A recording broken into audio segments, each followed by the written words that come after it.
Imyaka ibiri irarumanye koperative Gisiyo Iwacu Tubabarane ikorera muri zone Kanyosha komine Muha ibayeho. Kuri uyu wa 22 Myandagaro abanywanyi b'iyo koperative bariko bahimbaza isabukuru y'iyo myaka ibiri. Ivyo bakora muri iyo koperative ahanini n'urudandaza, nubwo bavuga ko bahura n'ingorane kuko ngo bariyungunganije bararonka aho bakorera nubwo bashatse kubaburagiza, ariko bizera ko vuba urunani Anakope rurabe ivy'amakoperative rugiye kubaguma hafi. Odifax Mpitabavuga arongoye iyo koperative. Aho cangira ko mpumuriza abanwanyi ba koperative ko imisi iheze siyisigaye.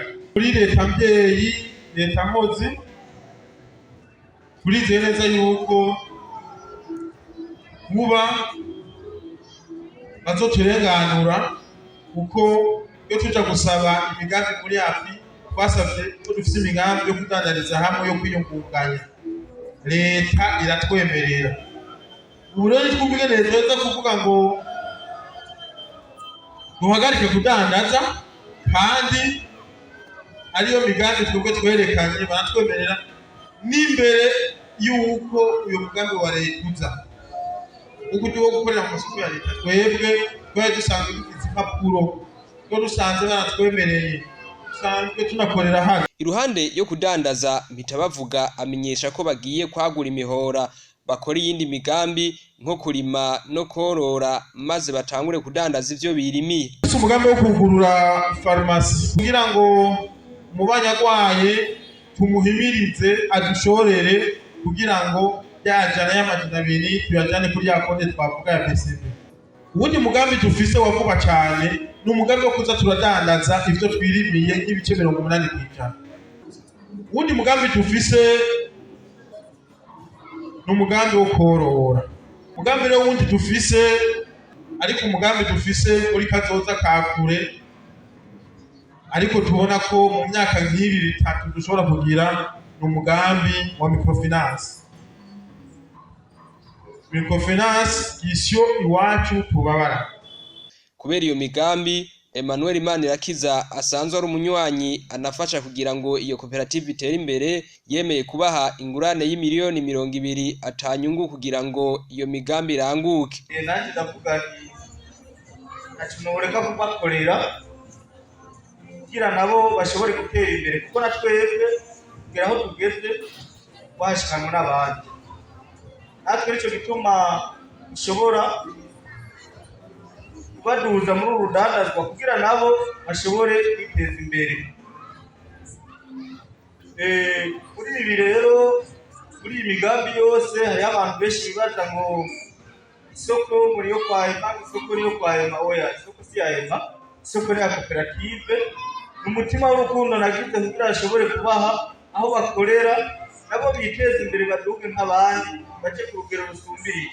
Muri uyu mwanya nicyo gituma mpora n'ababwiranye imurindire leta ibashikirize wa mutima w'urukundo mwanyereka mukanduza mukashikana imbere nabemereye miliyoni 200 muzokoresha.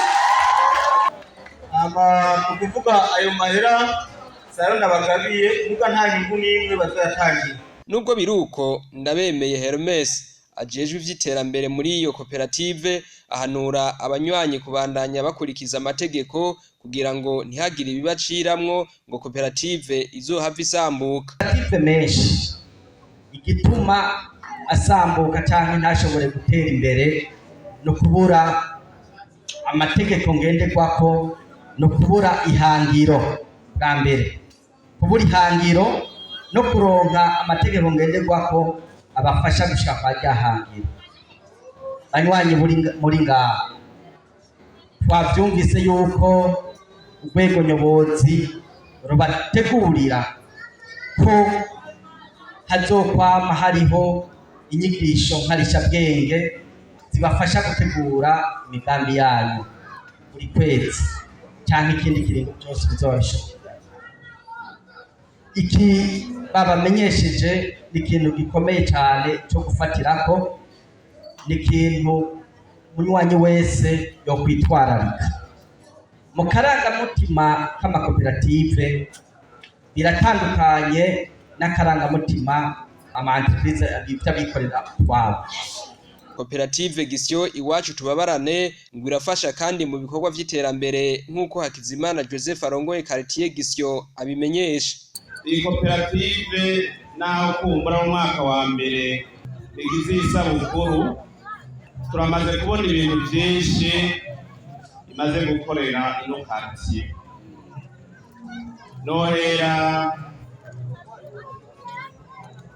umufurege uri ngaha impande yacu uherereye ko twicaye impande, jewe wari wanteye ubwoba, wari wanteye ubwoba,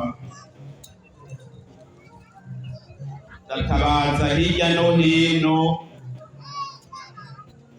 umwaka wose urahera, hanyuma ndamushikako arambwira ati tekereza. Baca barikazanura, umunsi umwe nibo babyikoreye ikiraro no kubaka hasidutse. Abenegihugu babaye ngaha ntare umufurege barashimye cyane, kuko nk'ubu bamwe sivyo baba bageze. Iyo koperative barashima kuko ngo iri kwibafasha kwiteza imbere. Ishoboye kugira ngo itwunganire muri iyi myaka 2 tumaze ngaha dukorana. Ingurane y'umutane ugakora hari mugasubiza atanyungu hungukiye koperative, nico gituma nayigumyemwo.